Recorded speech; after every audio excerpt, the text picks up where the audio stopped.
पारंपरिक खेती छोड़ प्राकृतिक खेती करता किसान, प्राकृतिक खेती के साथ प्रगति करता किसान, अब नेचुरल फार्मिंग कर रहा है प्रगतिशील किसान। कमाई में भी हो रहा है इजाफा, तो भूमि को भी फायदा। जैसा खाएंगे वैसा ही तन होगा, लेकिन समय के साथ साथ खान पान भी काफी बदल चुका है। कम समय में ज्यादा पैदावार और ज्यादा फायदे के लिए किसान केमिकल युक्त खेती करने लगा। नतीजा, जमीन को भी नुकसान और लोगों के स्वास्थ्य को भी नुकसान। ऐसे में केंद्र की मोदी सरकार और हरियाणा की मनोहर सरकार ने किसानों को जहर मुक्त खेती करने के लिए जागरूक करना शुरू किया। किसानों के लिए विभाग की तरफ से कैंप लगाने शुरू किए गए, उन्हें ट्रेनिंग देना शुरू किया गया। केमिकल युक्त खेती करने के नुकसान उन्हें बताए गए। किसानों को बताया गया कि केमिकल युक्त खेती स्वास्थ्य के लिए किस कदर हानिकारक है। भूमि को बंजर बनाने में केमिकल का बड़ा योगदान होता है। ऐसे में हरियाणा की मनोहर सरकार के प्रयास धीरे धीरे सफल होने लगे।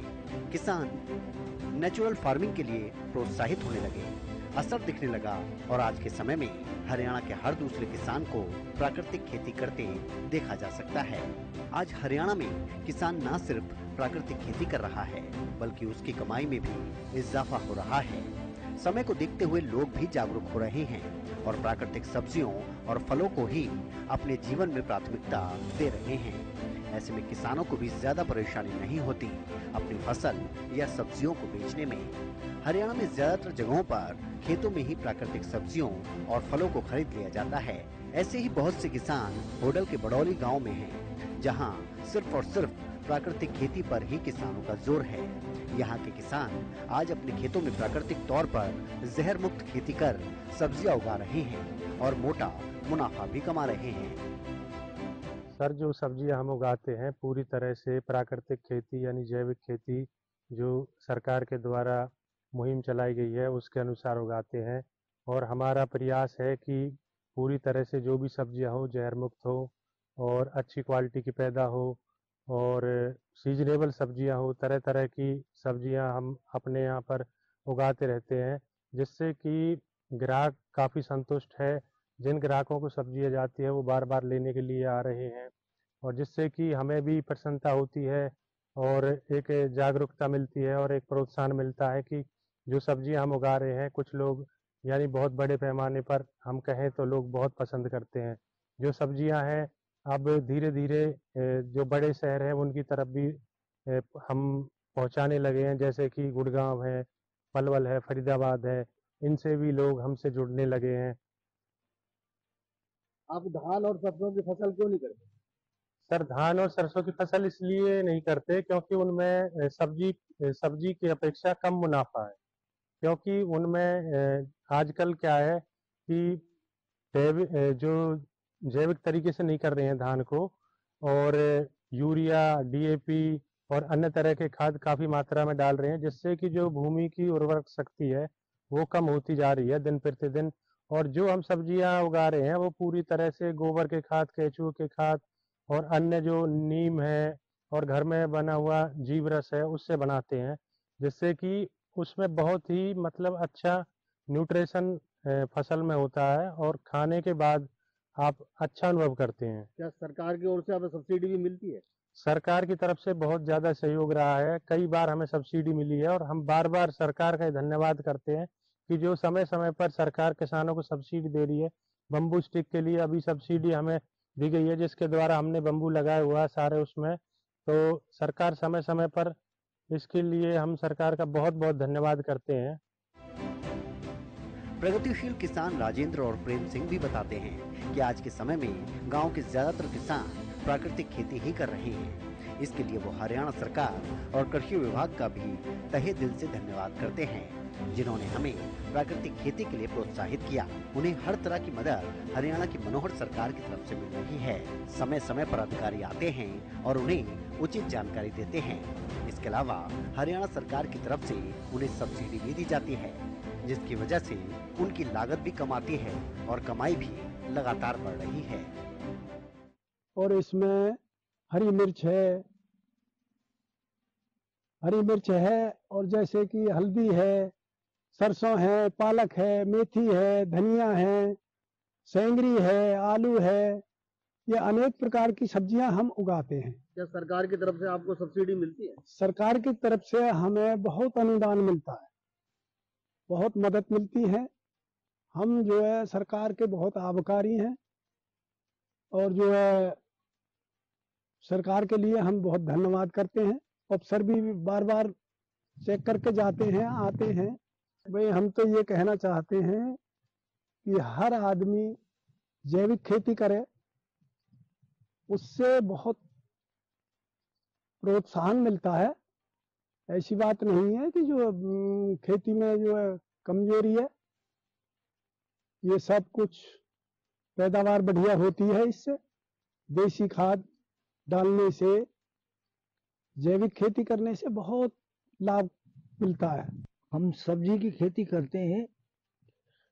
बैंगन है, आलू है, सिंगरा है, टमाटर है, प्याज है, लहसुन है, जितनी भी सारी खेती जो है सब सब्जी की है।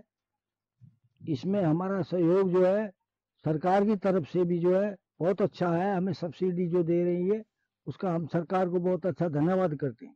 नहीं, रसायन की नहीं लगाते, हम देसी खाद और जैविक खाद लगाते हैं। ये मौसम के लिहाज से ही जो है सब सब्जी लगाई जाती हैं और पालक है, मेथी है, ये सारी फसलें जो है सब मौसम के लिहाज से लगाई जाती है। सरकार जो हमें सब्सिडी दे रही है उसके लिए हम धन्यवाद करना चाहते हैं।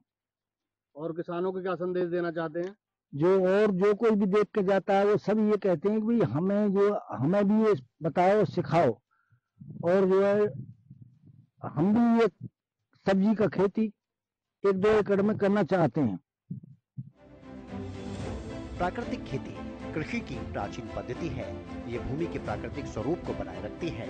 प्राकृतिक खेती में रासायनिक उर्वरकों और कीटनाशकों का प्रयोग नहीं होता है, बल्कि प्रकृति में आसानी से उपलब्ध होने वाले प्राकृतिक तत्वों और जीवाणुओं के उपयोग से खेती की जाती है। ये पद्धति पर्यावरण के अनुकूल है और फसलों की लागत कम करने में कारगर है। प्राकृतिक खेती में जीवामृत, घन जीवामृत और बीजामृत का उपयोग पौधों को पोषक तत्व प्रदान करने के लिए किया जाता है। इनका उपयोग फसलों पर घोल के छिड़काव या सिंचाई के पानी के साथ में किया जाता है। प्राकृतिक खेती में कीटनाशकों के रूप में नीमास्त्र, ब्रह्मास्त्र, अग्न्यास्त्र, नीम पेस्ट, गौमूत्र का इस्तेमाल किया जाता है। बडौली के एक और किसान विनोद कुमार बताते हैं कि पहले बहुत कम किसान प्राकृतिक खेती करते थे, लेकिन अब ऐसे किसानों की संख्या लगातार बढ़ रही है। इसका श्रेय हरियाणा सरकार को जाता है, क्योंकि हर तरह से किसानों को सरकार प्राकृतिक खेती के लिए प्रोत्साहित कर रही है। कौन कौन सी सब्जियां उगाते हैं आप? हम जी ये पालक है, मूली है, बैंगन है और रमास की फली है जी, ये सब उगाते हैं जी। और हम पे 4 एकड़ जमीन है जिसमें हम बढ़िया फसल अपनी उगाते हैं जी। और जी हमको बचत भी है इसके अंदर, और सरकार से हम हाथ जोड़ कर विनती करते हैं कि जो हमारे लिए बहुत फायदेमंद है, जो हरियाणा सरकार है हमारी, सरकार आपको सब्सिडी देती है? देती है जी। तो उससे आपको फायदा मिलता है? फायदा मिलता है जी हमको। हम हरियाणा सरकार का बहुत बहुत धन्यवाद करना चाहते हैं जी। हमारे लिए उनका बहुत बहुत ही बड़ा हुआ है जी, कि हम उनके लिए बहुत ज्यादा अभिनंदन करते हैं जी। पिछले कई वर्षों से रासायनिक कीटनाशकों का प्रयोग फसलों पर किसानों की तरफ से किया जाता रहा है, जिससे मिट्टी की उर्वरक शक्ति खत्म हो चुकी है एवं भूमि के प्राकृतिक स्वरूप में बदलाव भी हो रहे हैं, जो किसानों के लिए काफी नुकसानदायक हैं। रासायनिक कीटनाशकों के प्रयोग से जल प्रदूषण, वायु प्रदूषण, मृदा प्रदूषण दिन ब दिन बढ़ रहा है। रसायन युक्त खेती न केवल भूमि के लिए बल्कि मनुष्य के स्वास्थ्य के लिए भी हानिकारक है। ऐसे में केंद्र सरकार और हरियाणा सरकार ने मानव जीवन के हित में किसानों को प्रोत्साहित करना शुरू किया और सरकार के प्रयास अब धरातल पर सफल हो रहे हैं। हरियाणा में किसान तेजी से प्राकृतिक खेती की ओर अग्रसर हो रहे हैं और पारंपरिक खेती को त्याग रहे हैं। हरियाणा की सरकार की तरफ से कई तरह की मदद किसानों को दी जा रही है। इनमें किसानों को सब्सिडी देना, बेहतर करने पर किसानों को सम्मानित करना भी शामिल है और इसी वजह से आज हरियाणा कृषि के मामले में लगातार प्रगति कर रहा है। साथ ही यहाँ का हर दूसरा किसान अब प्रगतिशील किसान की श्रेणी में गिना जाता है।